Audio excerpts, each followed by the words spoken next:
First turning point is అతిశయం. జీవితంలో విజయం చూడాలంటే దేవుడైన యెహోవా నామము తోడుగా ఉండాలి.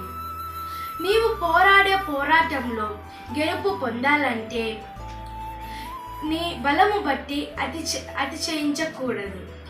నీ జ్ఞాన స్థితిని బట్టి, నీ చదువు బట్టి అతిశయించకూడదు. ఏ నుంచి జెడ్ వరకు ఉన్న అక్షరాలలో ఈ అనే అక్షరం ఉండదు. ఐ అంటే నేను అని అర్థము. ఎప్పుడు నా అనే అహం చూపకూడదు. అదే అక్షరాలలో డబ్ల్యూ అంటే మేము అనే అర్థము. డబ్ల్యూని అనుసరిస్తే నీవు బ్రతికనంత కాలము ప్రేమను సంపాదిస్తావు. దేవుని ప్రేమకు వారసులు అవుతావు. ఆమేన్.